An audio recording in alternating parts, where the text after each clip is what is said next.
let's discuss each of the quality tools in detail. Managing quality leverages a number of tools to assess quality control, most of which are based on work from the 1950s by such quality leaders as Edward Deming. Deming and others working in this area identified basic quality control tools that could be used effectively by the majority of workers to manage and control quality. These basic quality tools are control charts, cause and effect diagrams, flowcharting, histograms, check sheets, and scatter diagrams. In the next screen, let's discuss control charts. Control charts graphically determine if a process is stable or has a predictable performance. If you look at the graph on the slide, the average or mean of this collection of data points is 16.3. This means that there's a 50% likelihood that a data point will be on either side of the mean. The upper and lower control limits are determined based on the statistical calculations of the standard deviations. The intent is to determine the statistical probability of a data value appearing within the boundaries of the upper and lower control limits. As you should remember from our previous discussions of standard deviation and variance, one standard deviation, or sigma, is 34.1% from the mean. 3 sigmas on either side of the mean, often referred to as 6 sigma, would capture 99.9997% of all expected data points. If a control chart has data points above or below the upper and lower control limits, these should be investigated. Now, in some cases, these data points would tell us about events that we'd want to avoid. But in other cases, these might be events that we want to improve against. When examining control charts, it's important to ensure that data points are occurring within the control limits and around the mean. If the data points are occurring outside of the control limit values, the process would be considered out of control and should be investigated. Also, if a condition known as a run is identified, which is 7 data points occurring in a row either above or below the mean, we should also investigate. The likelihood of 7 data points occurring on either side of the mean 7 times in a row is less than 1%, so it would definitely be worth investigating. Now, you can try this yourself and see how long it takes you to flip a coin with the same result 7 times in a row. Remember, if the values are always within these control limits, the process is on track. Now, let's take a look at the cause and effect diagram. Cause and effect diagram is also known as the fishbone diagram or the Ishikawa diagram after its creator, Kaoru Ishikawa. This diagram looks similar to the bones in a fish, which has led to its popular name as the fishbone diagram. As the figure shows, the head of the fish represents the defect or problem, while the fish bones extending to the left represent the causes of the defect. Each of the ribs on the fishbone can branch off to represent major causes and root causes. This tool helps to organize and structure quality analysis. In quality control, it's used to identify the root cause of the problem. The steps to draw the fishbone diagram are to first identify the broad level reasons for the defect, and then to try to find the specific reasons that were the primary contributors. To assist with identifying the potential causes, a common framework is used to identify each of the fishbone ribs using the 5 M's, which stand for machine, or equipment or technology, method, or process, materials, such as raw materials, consumables, or information, manpower, physical or knowledge work, and measurement, inspection. Once all possible reasons are identified, further analysis is done to locate the root cause of the defects from the list of identified reasons.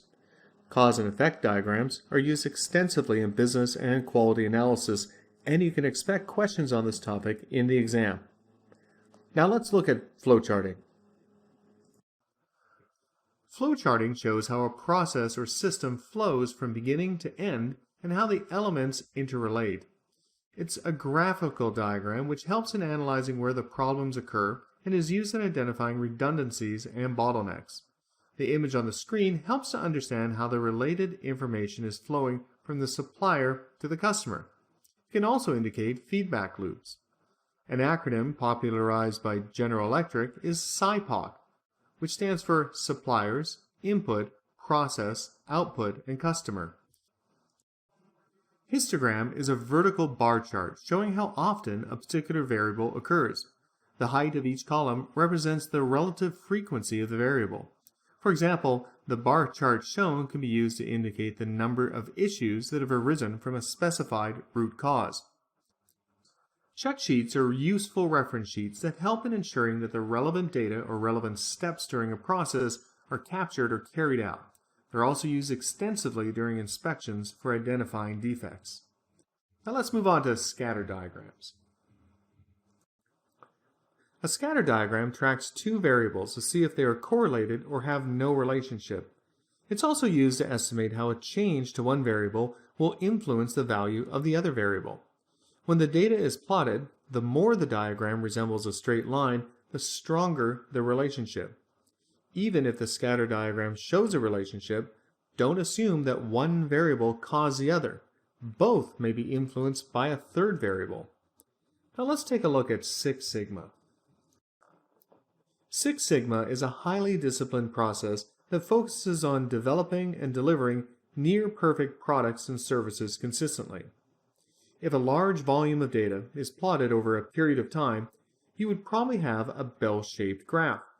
Such graphs are called normal distributions. It's called a normal distribution because any large volume of data, if plotted with the intent to track variations, would result in this bell-shaped curve. The line corresponding to the top of the bell curve is the mean or average of the data sample. Standard deviation is used to measure how far any data is from this mean. The standard deviation is also called sigma. Remember, one standard deviation from the mean covers 68.4% of the data. 6 sigma means 6 standard deviations from the mean, which would cover 99.9997% of the data. We'll look at an example of 6 sigma in the following screen. To understand 6 sigma, let's look at an example. A tire manufacturing company produces 100,000 tires a day. It's not possible to verify each and every tire manually to ensure it's defect-free. Instead, random samples of these manufactured tires are taken and checked for defects. Assuming that the thickness of the tires is a parameter to measure defects, any tire that has a thickness more than or less than 10 millimeters is considered to be defective. Now, if you measure the actual thickness of all these 100,000 tires manufactured daily and plot them on a graph, you get a normal distribution graph.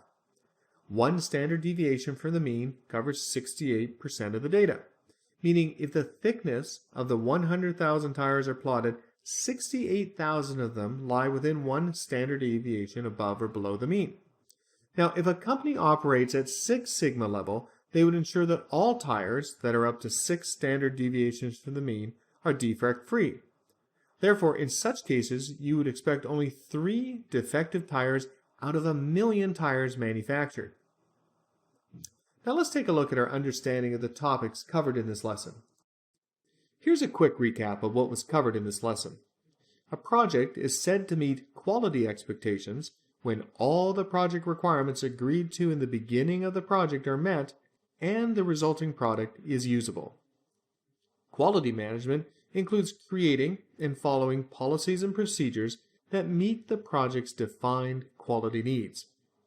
Quality planning defines the standards, templates, policies, and procedures.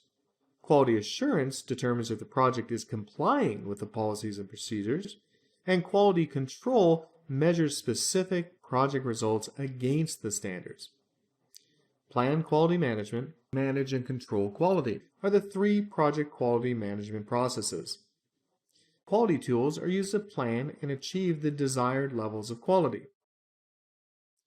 At the 6 sigma level, there would only be 3 defects out of 1,000,000 units manufactured. Thank you. With this, we've come to the end of the lesson. In the next lesson, we'll cover project resource management.